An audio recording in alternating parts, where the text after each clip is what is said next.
ತೇಜ್ ಪ್ರಭು ನ್ಯೂಸ್ಗೆ ಸ್ವಾಗತ. ಗಡಿ ಭಾಗದಲ್ಲಿ ಮತ್ತು ಗ್ರಾಮೀಣ ಬಡ ಮಕ್ಕಳಿಗೆ ಉತ್ತಮ ಶಿಕ್ಷಣ ನೀಡುವಲ್ಲಿ ಪ್ರಸಿದ್ಧತೆ ಹೊಂದಿದಂತ ಎಸ್ಡಿಎಸ್ ಸಂಘದ Shri A B Patil public school ಸಂಕೇಶ್ವರದ ಶುಕ್ರವಾರ ದಿನಾಂಕ 10 ಜನವರಿ 2025 ಸಿಬಿಎಸ್ಇ ಸ್ಕೂಲ್ ಕ್ಯಾಂಪಸ್ನಲ್ಲಿ ಉಡಾನ್ 11 ಸಾಂಸ್ಕೃತಿಕ ಸಂಭ್ರಮ ಕಾರ್ಯಕ್ರಮ ಯಶಸ್ವಿಯಾಗಿ ಮತ್ತು ಆಕರ್ಷಕವಾಗಿ ಜರುಗಿತು. ಈ ಕಾರ್ಯಕ್ರಮದ ದಿವ್ಯ ಸಾನ್ನಿಧ್ಯವನ್ನು ಶ್ರೀಮನ್ ನಿರಂಜನ ಪ್ರಣವ್ ಸ್ವರೂಪಿ ಸಂಪಾದನಾ ಮಹಾಸ್ವಾಮಿಗಳು, ಸಂಪಾದನಾ ಚರಮೂರ್ತಿ ಮಠ ಚಿಕ್ಕೋಡಿ ಇವರು ವಹಿಸಿದ್ದರು.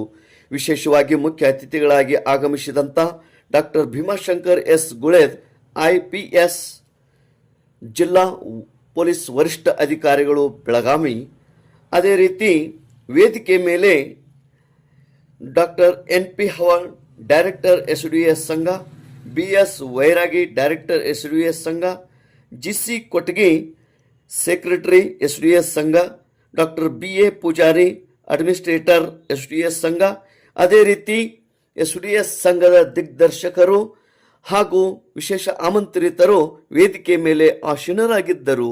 ಈ ಕಾರ್ಯಕ್ರಮದಲ್ಲಿ ಶಿಕ್ಷಕಿ ವೃಂದದವರು, ಸಿಬ್ಬಂದಿಯವರು, ವಿದ್ಯಾರ್ಥಿನಿಯರು, ಅಸಂಖ್ಯ ಸಂಖ್ಯೆಯಲ್ಲಿ ಪಾಲಕರು ಈ ಕಾರ್ಯಕ್ರಮದಲ್ಲಿ ಪಾಲ್ಗೊಂಡಿದ್ದರು. ತೇಜ್ ಪ್ರಭು ನ್ಯೂಸ್, ಸಂಕೇಶ್ವರ್. ಬಹಳ ಖುಷಿ ಆಗಿದೆ ನನಗೆ. ಇಂಥ ಒಂದು ಸಣ್ಣವ್ರು ಇರ್ಬೋದು, ಸಂಕೇಶ್ವರ ಸಣ್ಣದಿರ್ಬೋದು, ಆದರೆ ಇಲ್ಲಿ ಇರ್ತಕ್ಕಂಥ ಎಲ್ಲ ಮಾನವರು ತುಂಬಾ ದೊಡ್ಡ ಮನಸ್ಸಿನವರು.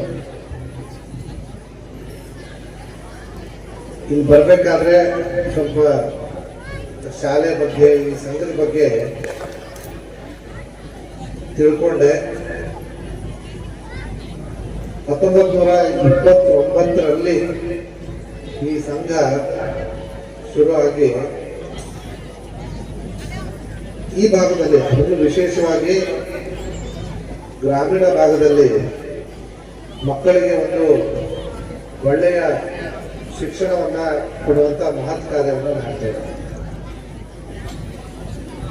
ಅಪ್ಪನಗೌಡರ ಬಗ್ಗೆ ಕೇಳಿದಾಗ ನನಗೆ ನಮ್ಮ ಪೂಜ್ಯ ಪಿತಾಶ್ರೀ ಅವ್ರ ನೆನಪಾಯ್ತು.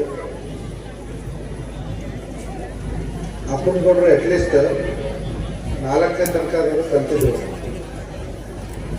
ನಮ್ಮ ಅಪ್ಪಾಜಿಯವರಿಗೆ ಆ ಒಂದು ಅವಕಾಶ ಕೂಡ ಇರಲಿಲ್ಲ. ಆದ್ರೆ ಅವರು ಯಾವತ್ತೂ ಒಂದು ಮಾತು ಹೇಳ್ತಿದ್ರು, ಮಗನ ನೀ ಎಷ್ಟು ಓದು ನಾವು ಓದಿಸ್ತೇನೆ ಅಂತ ಹೇಳಿ. ನಮ್ಮ ಒಳ್ಳೆ ನ್ಯಾಷನಲ್ ಕೃಪೆಯಿಂದ ನಾ 2 ಸಾರಿ ಸೆಲೆಕ್ಟ್ ಆದೆ. ಸೈನಿಕ್ ಸ್ಕೂಲಿಗೆ ಸ್ವಲ್ಪ ರೊಕ್ಕ ಹೆಚ್ಚಾಗತ್ತಿತ್ತು. ಅವಾಗ ರೊಕ್ಕ ಕೊಡಕ್ಕೆ ನಮ್ಮ ಅಪ್ಪ ಬಿದ್ದಿರಲಿಲ್ಲ. ಸೊ ನಾವಪ್ಪ ಅಷ್ಟಾದ್ರೂ ಬಿಡ್ಲಿಲ್ಲ. ನಮ್ಮಪ್ಪ ಏನಂದ್ರೆ, ನನಗೆ ಮಾಡ್ಕೊಂಡ್ರೆ ನನಗೆ ಸೈನಿಕ್ ಸರಿ ಸೇರಿಸ್ತೀನಿ ಅಂತಂದ್ರು. ಬಟ್ ಅವಾಗಿನ ಫೀಸ್ ಎಷ್ಟಂದ್ರೆ 12,000 ರೂಪಾಯಿ ಇತ್ತು ಸೈನಿಕ್ ಶಾಲೆಗೆ. ನಾವು ಅಪ್ಪನ ಪಗಾರ 300 ರೂಪಾಯಿ ಇತ್ತು. ನಾನು 1993-94 ಹೇಳಿದ್ದೀನಿ.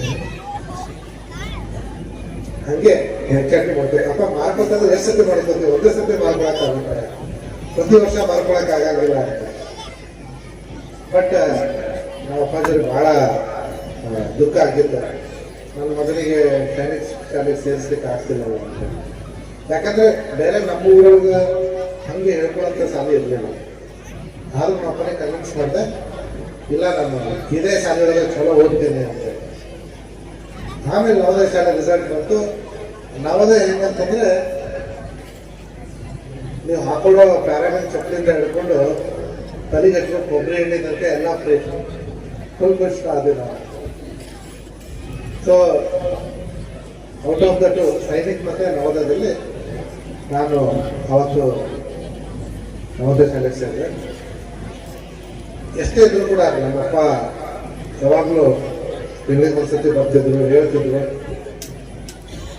ಅವರು ಓದಿಲ್ಲ ಅನ್ನೋದಕ್ಕಿಂತ ಅವ್ರ ಜೀವನದ ಅನುಭವ ಬಹಳ ಇತ್ತು. ಒಬ್ಬ ಡ್ರೈವರ್ ಆಗಿ ಅವರು ಹಲವಾರು ಅಧಿಕಾರಿಗಳಿಗೆ ಡ್ರೈವಿಂಗ್ ಕೆಲಸ ಮಾಡಿದ್ರು. Executive engineer, ಸೂಪರಿಂಟ್ engineer. ಒಂದು ದಿವಸ ಒಬ್ಬ ಮಿನಿಸ್ಟರ್ನು ಕೂಡ ಡ್ರೈವರ್ ಆಗಿ ಕೆಲಸ ಮಾಡಿದ್ರು. ಹಂಗೆ ನಾವು ಮಾತಾಡ್ಬೇಕಾ ನಮ್ಮ ಅಪ್ಪ ನಿಮ್ಗೆ ಏನಪ್ಪ ಆಸೆ ಆಕಾಂಕ್ಷೆ?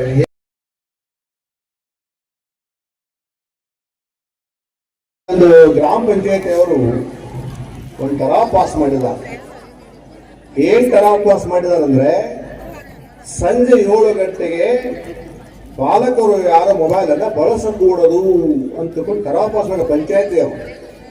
ಏನೇ ಯಾರೇ ಮನೆ ಒಳಗ ಮೊಬೈಲ್ ಅನ್ನ ಬಳಸಿದ್ರು ಸಂಜೆ 7 ನಂತರ ಅವರಿಗೆ ಗ್ರಾಮ ಪಂಚಾಯತಿಯಿಂದ 700 ರೂಪಾಯಿ ದಂಡ ಕಟ್ತಾರೆ. ಈ ಸುರತ ಊರಾಗ ಹಂಗ ಯಾಕೆ ಮಾಡ್ಯಾರು ಅಂತಂದ್ರೆ, ನಮ್ಮ ಊರಿನ ಮಕ್ಕಳು ಈಗ ಹೆಂಗ್ ಸಾಹೇಬ್ರ IPS ಆಗಿದಾರಲ್ಲ, ಹಂಗ IAS, IPS, IFS, KS ಎಲ್ಲ ಅಧಿಕಾರಿಗಳಾಗಬೇಕು ನಮ್ಮೂರವರು. ಯಾವ್ರವ್ರು ನಮ್ಮೂರವ್ರಿಂದ ಅವ್ರ ಬನ್ಸಿರ್ತಕ್ಕಂಥ ಹಳ್ಳಿಯವ್ರು ಆಗ್ಬೇಕು ಅಂತ ತಿಳ್ಕೊಂಡು ಉದ್ದೇಶ ಇಟ್ಕೊಂಡು ಪಾಲಕರೇ ಪಾಲನೆ ಮಾಡ್ಬೇಕು. ಮೊದಲು ಪಾಲಕರ ಪಾಲನೆ ಮಾಡ್ಬೇಕು ಅಂದ್ರೆ ಮಕ್ಕಳ ಪಾಲನೆ ಮಾಡ್ತಾರೆ.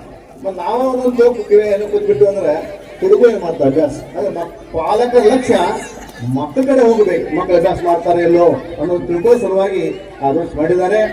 ಉತ್ತರ ಪ್ರದೇಶದಲ್ಲಿ ಒಂದು ಹಳ್ಳಿ ಇದೆ. ಆ ಹಳ್ಳಿ ಒಳಗೆ ಮಣಿಗಳು 75 ಮಣಿ ಇದಾವೆ. 75 ಮಣಿ ಇದಾವೆ.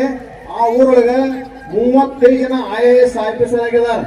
ಬರೀ 75 ಅಷ್ಟೇ ಮಣಿ ಇದಾವೆ ಊರಾಗ. ಕಾರಣ ಏನಂದ್ರೆ, ಆ ಮಕ್ಕಳನ್ನು ಕೂಡ ಕಲಿಬೇಕಂತಕ್ಕಂಥ ಛಲ, ಮಕ್ಕಳಿಗೆ ಕಲಿಸ್ಬೇಕನ್ನುವಂಥ ಛಲ ಪಾಲಕರಿಗೆ ಬಂದಾಗ ಈ ರೀತಿಯಾಗಿರ್ತಕ್ಕಂಥ ಗ್ರಾಮಗಳು ನಮಗೆ ವಿಶೇಷವಾಗಿ ಸಿಗ್ತವೆ. ಆ ನಿಟ್ಟಿನಲ್ಲಿ ಇವತ್ತು ಸಂಕೇಶ್ವರ ಗ್ರಾಮ ಇರ್ಬೋದು, ಸಂಕೇಶ್ವರ ಪಟ್ಟಣ ಇರ್ಬೋದು, ಸುತ್ತಮುತ್ತ ಗ್ರಾಮದ ಎಲ್ಲ ಪ್ರತಿನಿಧಿಗಳು ಮಕ್ಕಳು ಅವರು ಕೂಡ ಪ್ರತಿಭಾವಂತರದ ಇವತ್ತಿನೆಲ್ಲ 95, 96, 97, 99 ತಕ್ಕ ಅವರು ಪರ್ಸೆಂಟೇಜ್ ಮಾಡಿರ್ತಕ್ಕಂಥವ್ರನ್ನೆಲ್ಲ ನಾವು ಸನ್ಮಾನ ಮಾಡಿದ್ದೇವೆ. ಇವತ್ತು ಆ ಮಕ್ಕಳಿಗೂ ಕೂಡ ಇನ್ನೂ